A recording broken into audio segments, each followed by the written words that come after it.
Bonjour Florine Dony. Bonjour. Alors, tu as 28 ans, tu habites en Ardèche et tu es coach de vie. Heu, Voilà, c'est ça. on a fait connaissance, via les réseaux sociaux. On n'a pas encore eu l'occasion de se rencontrer en vrai, mais je pense que ça viendra.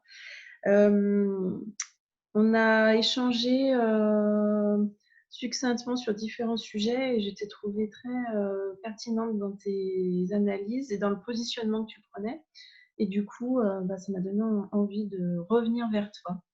Heu, est-ce que tu peux m'expliquer en quoi consiste ton activité de coach de vie?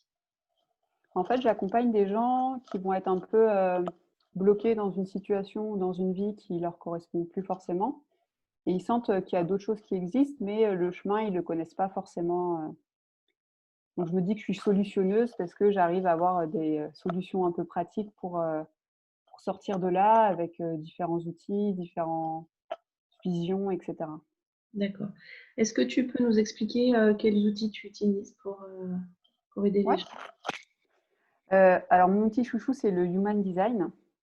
Donc c'est un outil qui est basé sur, l'astrologie et qui dresse un portrait de nous assez juste et précis et enfin moi personnellement, c'est celui qui m'a permis de me sentir libre et enfin comprise, on va dire. Après, j'utilise aussi un autre outil avec les cartes de tarot, la carte de naissance pour, ce qui est un peu du concret. J'ai une formation en développement personnel avec Lise Bourbeau et sinon ça va être tout ce qui est intuition, canalisation, donc je pioche en fonction, des personnes, en fonction de ce qui leur parle, de ce qui me vient comme idée et cetera.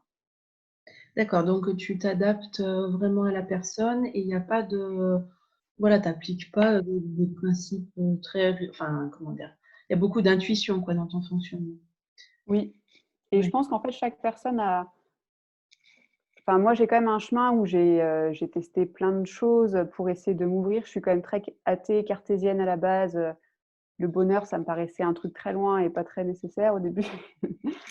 Donc je me dis vu tout ce que j'ai, essayé, grappillé et cetera, j'arrive aussi à voir ce qui peut parler à la personne. OK.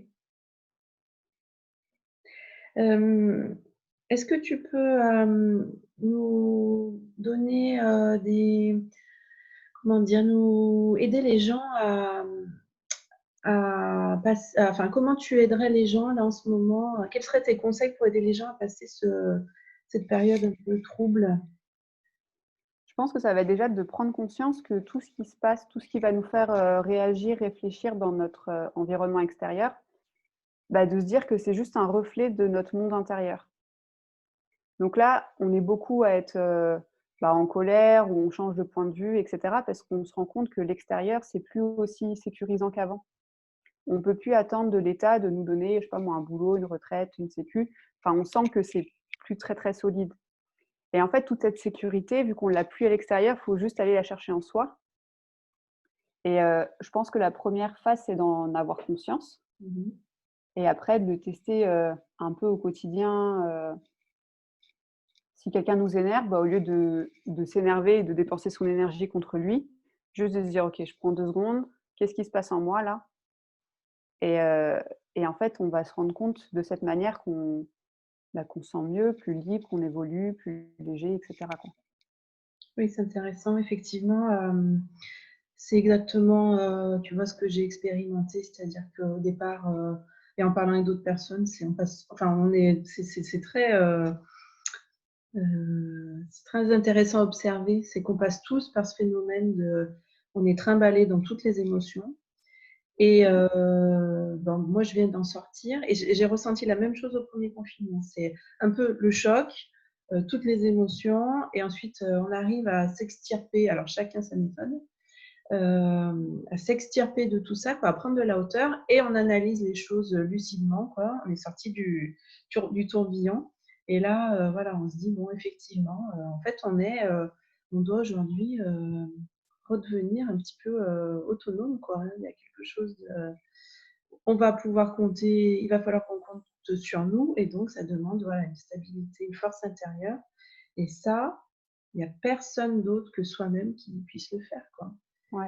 Donc c'est ce fameux travail, intérieur et et qui est aujourd'hui indispensable, quoi.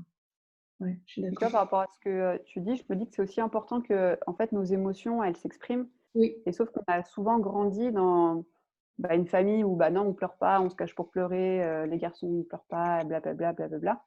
Et du coup, on n'a jamais appris. Donc là, si on a des émotions, en fait, les émotions, elles ont juste besoin de s'exprimer. mmh.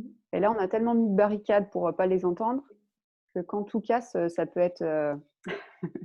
Oui, c'est ça le barrage, quand le barrage il s'ouvre, après ça dépend chaque voilà, il y a une sorte de, il faudrait qu'on puisse, intégrer dans nos vies, quoi, une sorte de ménage, un petit peu émotionnel, quoi, régulier, pour qu'on soit, parce que ça, c'est super important, quoi. Une hygiène émotionnelle, d'accepter, ben, de voilà, d'accueillir les émotions et puis ensuite, voilà, pour mieux les observer de l'extérieur après, quoi. Mais c'est indispensable, je crois, de ouais, de laisser s'exprimer, c'est ce qu'on essaye de faire auprès des enfants, quoi, de Mmh, c'est vrai, on le fait quand on est enfant, ça vient naturellement. On ils ressentent quelque chose, ils l'expriment. Et par contre, quand on est et ça adulte, finit après, quoi. ouais, c'est fini, c'est dommage, ouais. Pour ça, il y a un outil, le Tipeee, ça s'appelle, je sais pas si tu connais. Non.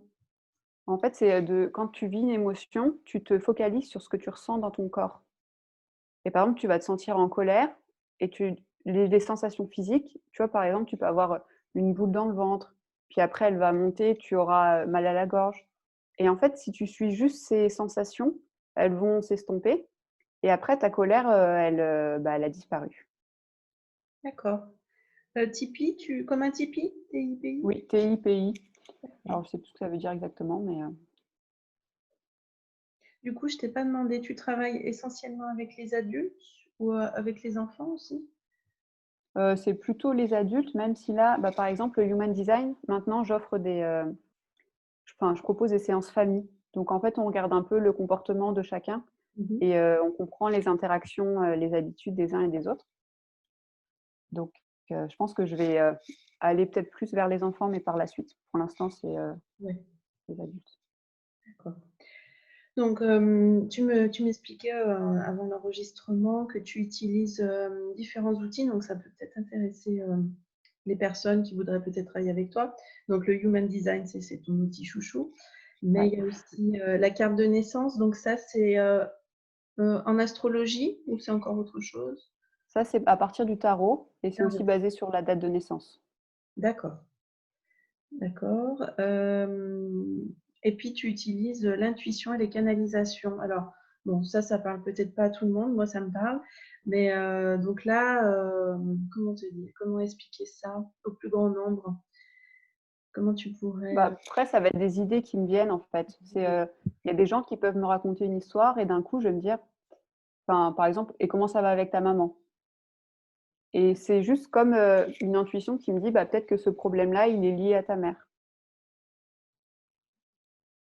Ou des fois, à un moment, j'avais rendez-vous avec une personne, je lui faisais son thème Human Design et avant ça, je reçois un peu le message, cette personne a tout en elle pour prendre la décision. OK, c'est un peu bizarre, en fait, c'est comme si j'entendais une petite voix dans ma tête qui me disait ça et en fait, je commence avec cette personne que je connaissais pas et en fait, elle m'explique qu'elle est dans un moment où elle doit prendre une décision, qu'elle sait pas trop comment faire et cetera. Je dis: «Écoute, moi, j'ai entendu ce message-là avant, je sais pas si ça te parle». Donc c'est assez nouveau pour moi et du coup, ça peut être encore déstabilisant parce que souvent c'est juste et je peux pas oui. trop l'expliquer, rationnellement, on va dire. Oui, oui, c'est ça, mais je vois bien ce que tu veux dire. Moi aussi, je reçois des idées, on va dire comme ça, et je suis, ça fait des années que j'écoute mon intuition, mais Mmh. ça demande, c'est pas une discipline, mais moi, j'ai besoin de silence, tu vois, d'être un peu déconnectée quand même de certaines choses, et quand je suis dans le calme et tout, en fait, ça se fait naturellement, quoi. Il y a pas Non, de Je fais pas appel aux esprits ou quoi que ce soit, je suis ouais. connectée à autre chose, quoi, mais enfin, je suis déconnectée de l'aspect matériel. Je me mets au calme, je réfléchis, quoi, puis hop, ça vient, quoi. Mais Mais je ça pense que l'intuition, elle nous guide un peu toute la journée. Ça va même mettre, là, peut-être tu peux aller te faire un thé, ou tu vois, tu vas penser à une personne juste après, elle t'appelle Mais pour ça, il ne faut pas que ton mental il tourne en boucle C'est parce ça. que sinon, ça squeeze. Ça nécessite peut-être un état une certaine forme de détente, enfin, tu vois, de relâchement. Voilà, peut-être pas de détente parce qu'on ne peut pas être tout le temps détendu, mais une certaine forme de relâchement, du mental, ouais, comme tu dis.